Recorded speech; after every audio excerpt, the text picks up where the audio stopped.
Hello, hello, welcome. You are new. I am Kia Ortiz. This is the month of mothers, and so we're highlighting our everyday mothers doing wonderful, phenomenal mothering. And today is no different. Today, we're going to talk with my really good friend, Rebecca, who is a foster mom. I know many of us may have some questions, have maybe even thought about fostering, or maybe been through the fostering system. So she's here today to share with us what it's like being a foster mom. What are some things that she faced? How does her everyday look? So without further ado, I introduce to you my good friend, Rebecca. Hey, thank you so much for having me. I am so excited. I miss you, first of all. So it's hard to sometimes watch and go, I need a Kia hug. So when I watch you, online, I'm like, okay, just gonna imagine the squeeze. But it's so exciting to finally get to, be a part. And I'm just honored that you would ask me to be, a part of what you're doing for mamas. Are you kidding me? Like, you're one of the main people that I think of when I think of moms. Like, you guys, this woman here has changed my life, changed my perspective on mothering, homeschooling, taking care of my husband, my faith, all these things. And it just took a collision in Ohio, where I used to live. We just moved over to Washington. Just seeing this beautiful woman and her beautiful babies, you guys, they have all blonde hair and the brightest blue eyes. They were just walking around. She was just so calm and so graceful. And I'm like, I need me that. So I thought I should share with you guys her so you could be enlightened and elevated and your marvelous mothering through her example. So thank you for joining us, wonderful. You are so sweet. I don't know. You're You guys, hilarious. we would have just the craziest times at our house. And Kia was brave enough to jump in and just show up on a morning. I think it was Mondays. Wasn't it usually Yep, Mondays? Monday. Too, it was our mommy Mondays. And That's true.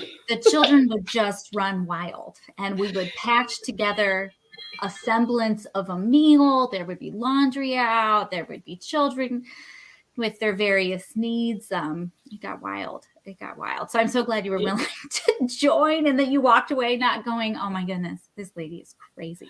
But No, you might have a little, you have to admit, maybe a little. I think we are, because you guys, just to give you a tidbit into Rebecca, she has 4 kids. She's also a foster mom. I think right now she has additional 2. And Mm-hmm. at the time that I met her, I had only 3. And I'm looking at her like, 4 kids, that's a lot.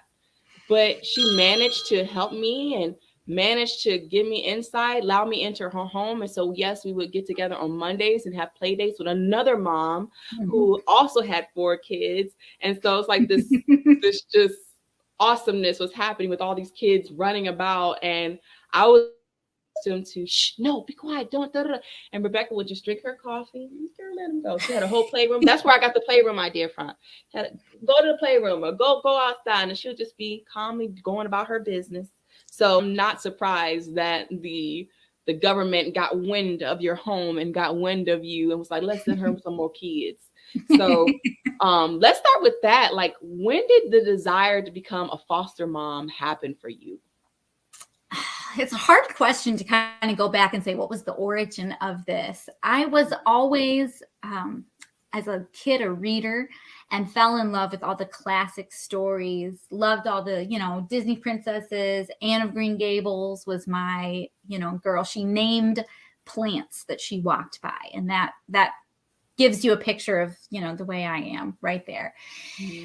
But she was an orphan, and so many of the stories I read, it seems like there was a great shortage of orphanage teachers that were good. That was my conclusion as a child. You read like Annie, those kinds of things, or you experience those stories. I remember reading, I think it's called Piranha's Journey, maybe.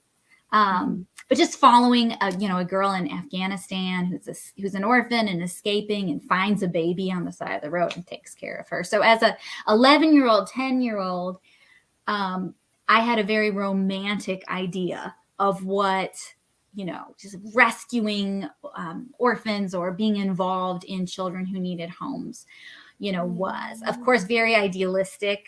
Did not expect to have this much throw up and poop on me in the process when it actually would happen.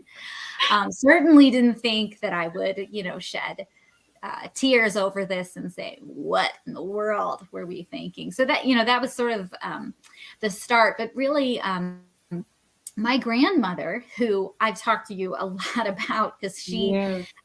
had 10 children, and she started homeschooling, I think, like halfway through, and she was one of the pioneers, right? She had Child Protective Mhm. Services called on her because her kids were in school. She didn't have curriculum that she could buy. She just went to the library and made it up, which is amazing and incredible. I can't even, fathom. But she did foster care for a short period of time, and then having that many aunts and uncles, you get quite a variety of family styles and types. And I have an aunt and uncle that I remember who they were infertile, and they really struggled with it, and so they began the process of adoption. And I can remember holding baby Isaac for the first time and just falling in love and thinking, this is so cool. And they adopted again. And then shortly, through that process, it's amazing how these things kind of catch on.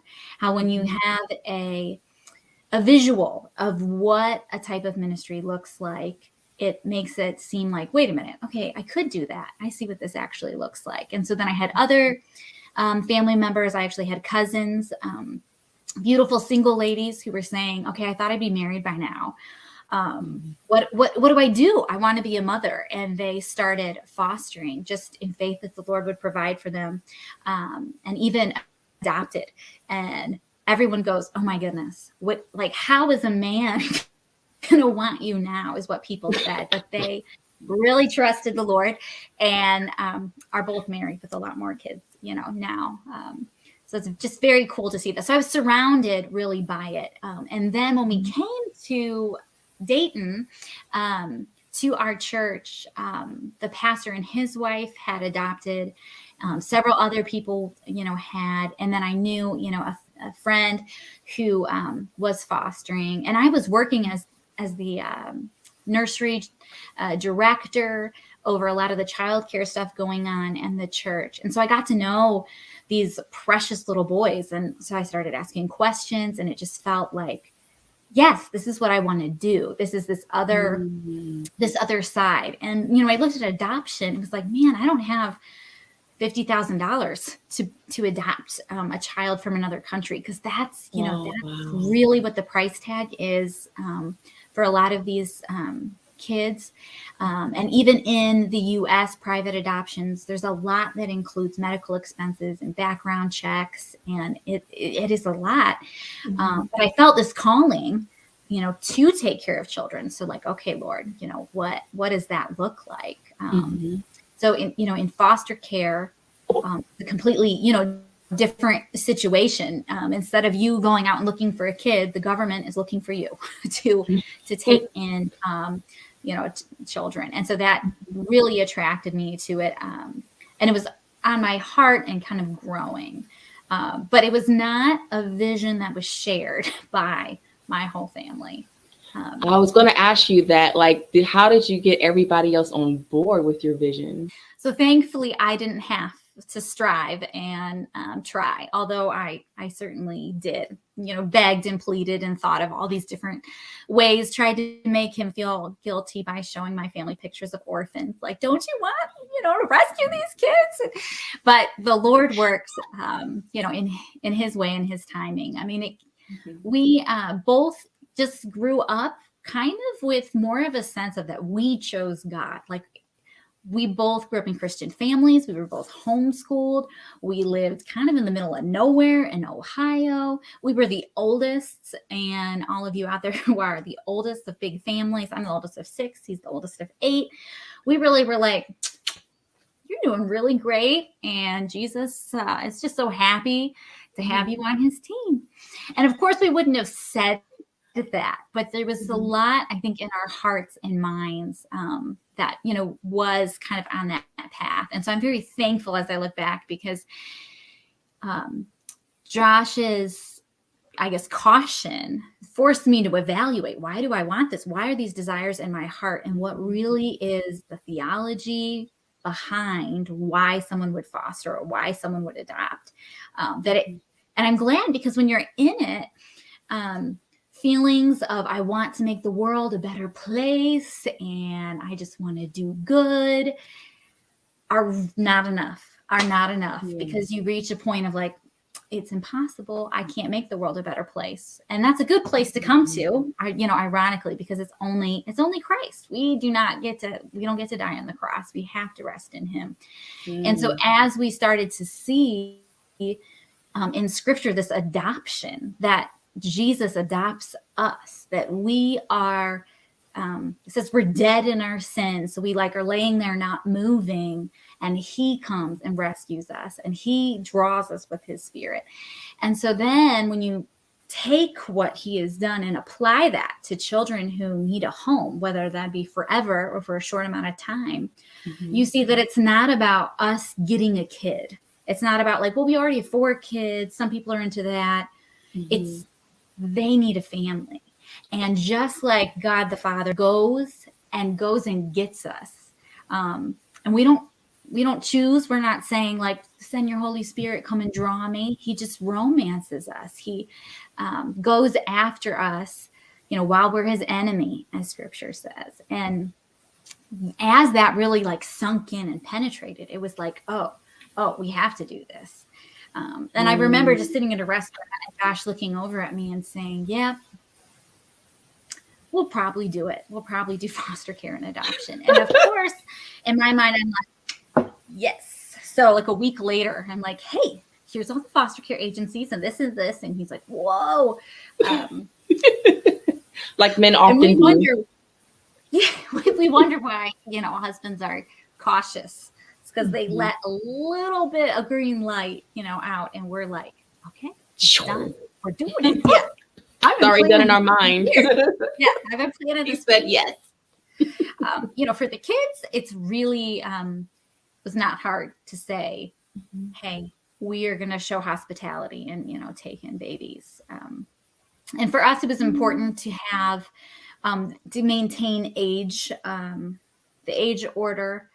And just because, when you say yes to a child, a lot of times the agency has just gone in and removed a child. So they don't know what behavioral problems the kid has, what abuse they've endured. And so when you look at deciding, what am I going to do? What can I take into my home? Because you want to keep your own kids safe as well. And so I knew I wanted to make sure that my kids were bigger and stronger than the kids that were coming in, just in case. And I prepared them for that, that of what, could happen. But just like me, I think that there was that idealistic, I'm going to get a best friend. I mean, my kids were like, what? A baby? That'll be great. But could you get a kid that's 7 and likes Legos and, would team up with me and, tease our sister together. So they were really easy to get on board with it. Very excited. Oh, that's such a best, especially because your kids are so sweet in nature. Like you guys, the way she disciplines them, she does discipline them. Okay. Let me just state that because I think there's some racial jokes about how different people raise their kids. Rebecca, she holds it down. Okay. But she'll go, now, is that kind? No, mommy, that's unkind.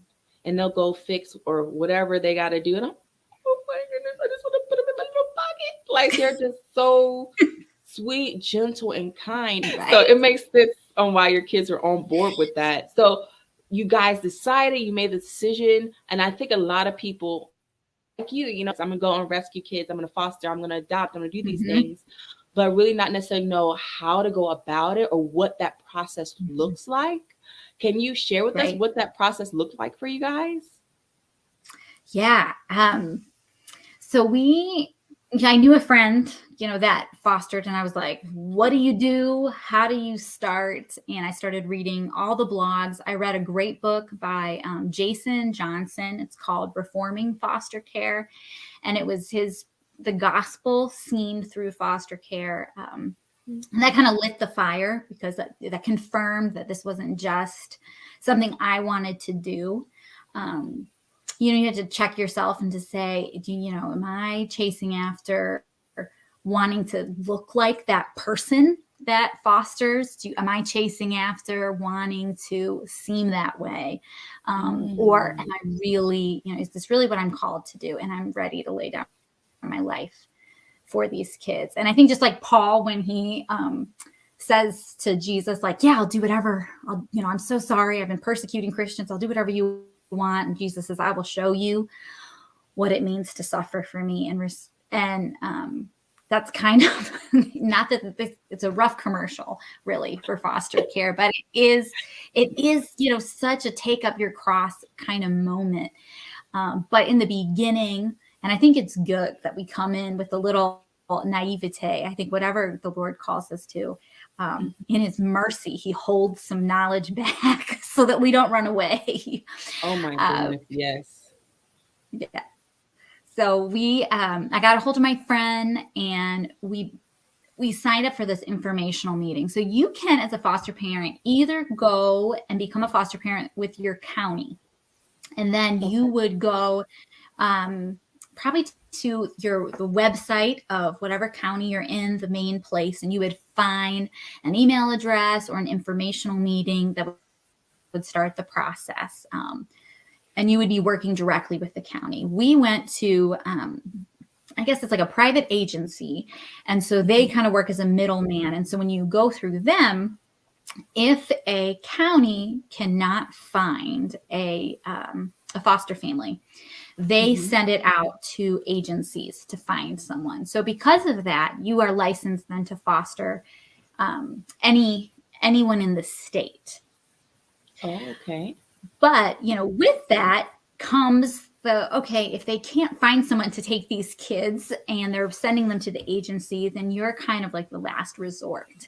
And so it's much more likely that you're going to have some of the rougher cases, like medically fragile children, or maybe it's a holiday and no one's answering their phone. And so they're desperately reaching out to these agencies. One positive about an agency is oftentimes you get more reimbursement money to help you to take care of the kids. There's like contracts and deals made for how much money, like per day, you get to support the child, getting them food and clothing and gas, money. And so they can help sometimes get more resources.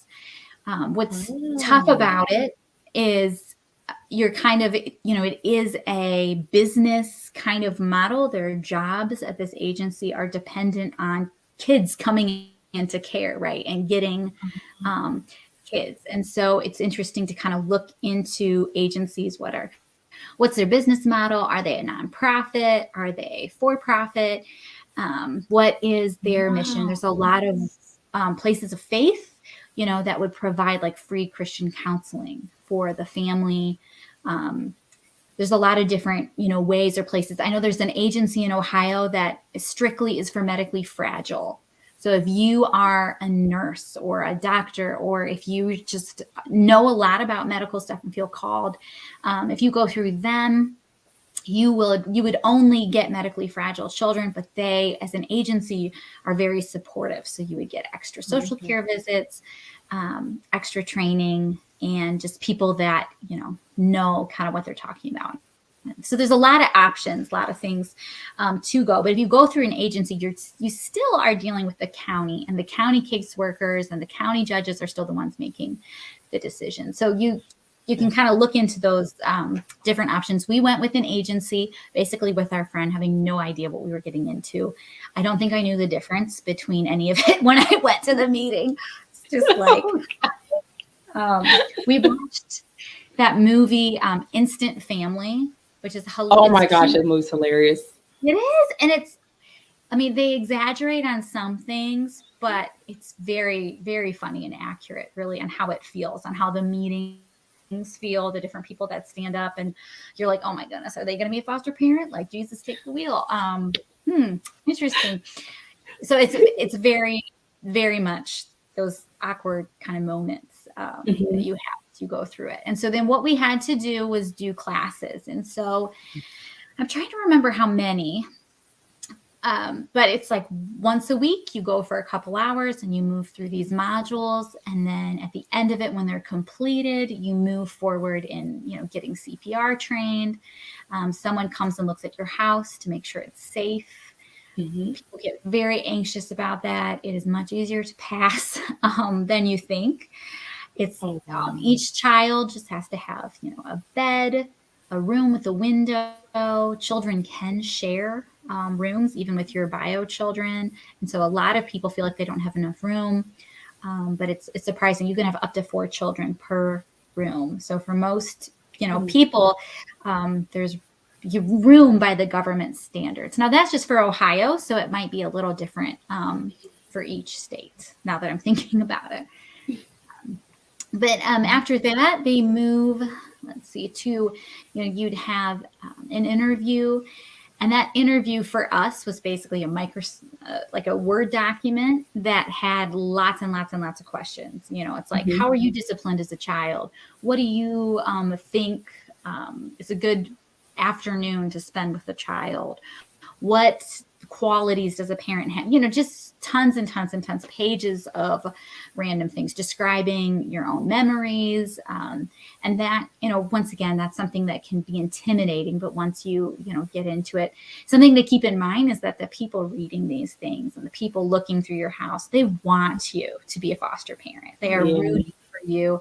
And oftentimes they would, if there was any concern, they would give you a heads up and give you kind of time to change or, coach you on those things. So, and if you know how many people become foster parents and how desperate they are, just to give yourself that grace that if you feel the Lord calling you to do it, and you want to do it out of love, not because of money or not because of wanting to get a kid, you're already ahead of a significant amount of foster parents. So just, have that confidence in the Lord to just kind of push through it and not be so self-conscious. I know it can be kind of this feeling of, I didn't do anything wrong.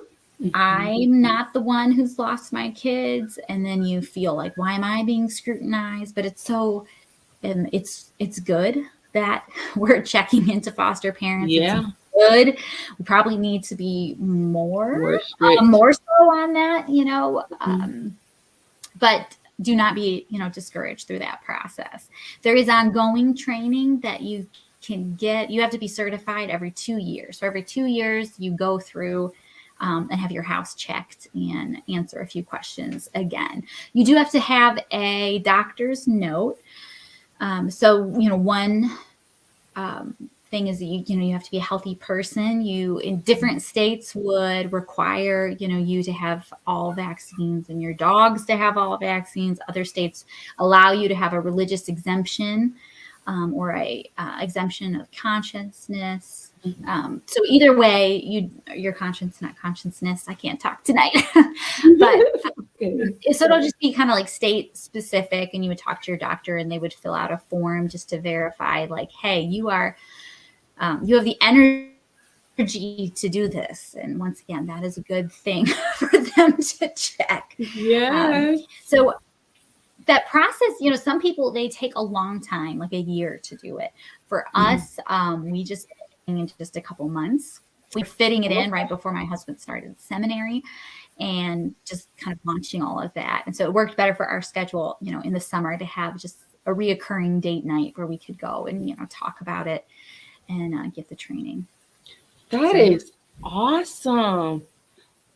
Like, it sounds like a lot, but like you said, if you have your why and your why is right, it's just part of the process. Mm-hmm. You know what I mean? And it's good too that it's part of the process, because throughout it, at any time that you feel like it's too much or whatever the case may be, it's a good time to reevaluate. But it's going to be even that much more when you actually get the kid. So I love that a lot of stuff is being done up front. Because let's be honest, just because you can have a kid doesn't make you a mother. So to be able to have a passion and help a child, but also to have an alternative should you become pregnant, should you not be able to take care of the child, you have that option, and rest assured, okay, this is what it looks like on the other end of somebody receiving your child. I think a lot we hear about people that have been in the foster care system that weren't treated right. Um, but it's people like you and people that have a good why that keeps the wheel turning. And so if you hear those stories, or if maybe you yourself are a foster child, what better person to then get into the system and change it from the inside out? Because it can seem daunting and it can seem very taskful, but I love the fact that you even prayed and you sought the Lord, because at the end of the day, we were all adopted into the kingdom of God. And so who are we to turn our face or, put up our nose to anybody in the system or dealing with it, whatever the case may be, giving their child up? Who are we to do that when we ourselves had to be adopted? And so I love that mindset. I know for us, it's been something that we've talked about, but it's important that if your hands are already full, to not look out for more. You know what I mean? Because then the child, that's why we get people that bounce around, right? Because they thought it was a good idea. They went through the process, had it along with their own kids or whatever the case may be, and they just couldn't manage it. And they themselves break down. It's like, are you really the best option for this child that's already in need of additional love than maybe your kids? So it's like, if you're already at your max, huh? It's hard because you, especially once you're in it, you hear about all the stories and your heart just breaks for every single child.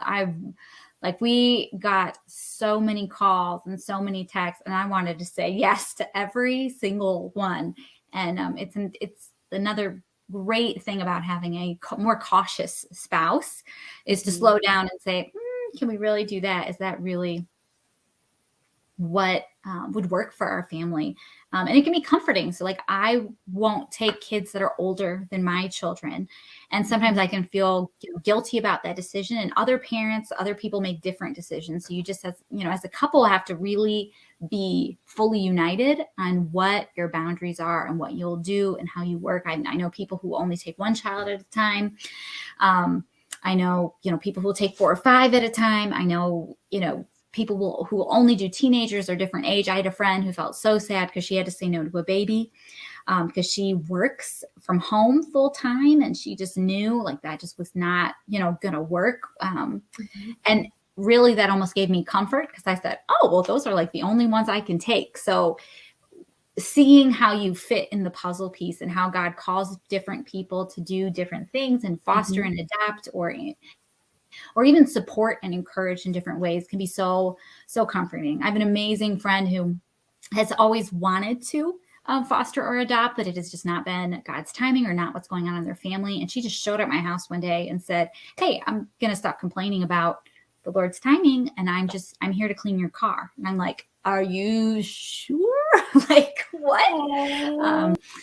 She spent, hours and made it perfect. My car has never been that clean in my life. And so there's so many areas like that where even if you are not called to have a child in your home, but to minister to them. So, these sweet little girls that I had a beautiful mocha skin, like my sweet friend Kia. And Kia helped out so much in just giving me her little pointers, little tidbits as I've, worked on learning the hair, learning all the lotions and oils and different things. I'm telling you, usually my hands crack and bleed during the winter, but they did not while I was doing these girls' hair, because there's so much coconut oil. So much. It was wonderful. So there are so many biracial families, mixed families. I have friends who have fostered, every nationality, every race. We've gotten calls about, just like a little girl from Nepal who spoke a different language. So there's such great need. And so whoever you are, as you encourage moms, they might be saying, I don't know what to do with their hair, or I don't know, how do they celebrate birthdays in this culture, or how do they do things, how do they dress, or how can I make a meal for this child that would remind them of home and be comforting? And so if you are anybody, there is a foster kid out there that probably has a similar cultural background as you, that you can help speak into the parent's life and encourage them and be a mentor. It's so important that you said that because I think oftentimes we'll see like a white family with a black child and wonder and all these things. Why not take it as an opportunity to educate one another in order to do what's best for the child at the end of the day? Mhm. I think it's so awesome that you ask questions, and it takes people just really getting to know one another, to really know somebody's intention, Mhm. and not just assume the word. Yes. Because you guys, it takes a lot to be a foster mom. I've watched her do it. I've watched her have the ups and the downs. And for those of us that may want to and just can't right now, what a great opportunity to sow our prayers, our time, our Mhm. finances into someone that has said yes and need help. I mean, I could imagine babysitting would be something that we could definitely do every once in a while. You want to be a foster mom? Go, Yeah. intern at a foster mom's house. Like, what a great Right. way to learn. Yeah. Well, and you can even, go through and get the training just to Mhm. be a respite care or babysitter, just to be that person, that pops in and supports and helps. Before we, get too far, and I wanted to quick just share the verse that really became like our foster care life verse. That Mhm. was kind of the like passion behind it all. Um, Mhm. Real quick, it is not to switch gears, but it Oh, you're helps with, good. like you said, the intentions and your why, that we just take before the Lord as we go through, the pain of saying goodbye and hello to kids. But in First Thessalonians 2, Paul talks about spending time with the Thessalonians, and it's right. It describes what foster care is and what my heart is for it. So I'm just going to go ahead and read it real quick on my phone. It says, just as a nursing mother cares for her children, so we cared for you. Because we loved you so much, we were delighted to share with you not only the gospel of God, but our lives as well. So that has just been um, in Thessalonians. It's just been my heart to say, yes, that's what it is. We're not just sharing the gospel, we're sharing our life. And it's not just to the kids, it's to the parents. You can text the parents, you Yes. can get involved with encouraging them and showing them what mothering looks like, and pass on, what and even just that grace and that mercy to look someone in the eye and say, hey, I am not trying to adopt your child. I am rooting for you. I am praying for you, and I'm talking well about you to your child.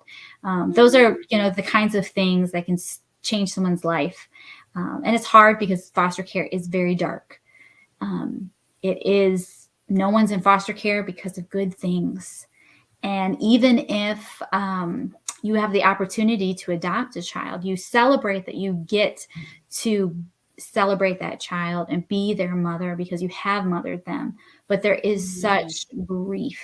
such grief, because that's not how God designed it. And so we are jumping into just a very difficult place. And just remembering that if God did not spare his own son, who's perfect, he's not going to spare me, from suffering. Mm. So we purposely inconvenience ourselves and trust that he'll comfort us when it all lands, however that does.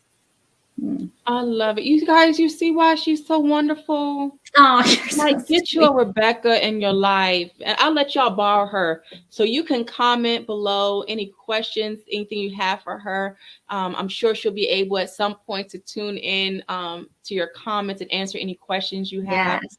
But you guys, this is why we have Mommy Mondays. It's a community of mothers coming together to encourage and Mhm. strengthen one another in motherhood. We need it. It does take a Mhm. village. And so I thank you, Rebecca, for your heart. I thank you for your love for other people, and for Mhm. children.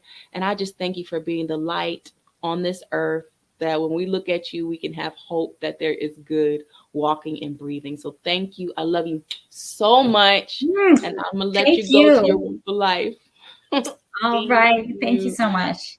All right, love. Well, you guys, we have it. That's the end of today for Foster, the story of a foster mom. Stay tuned as we continue the talks on different type of mothers. Next week, we'll be talking about loss and longing and Mhm. hope. And so stay tuned with us. And we love to have you join our pages as we continue to encourage and strengthen one another each and every day. Love you guys. Have a wonderful day. Bye.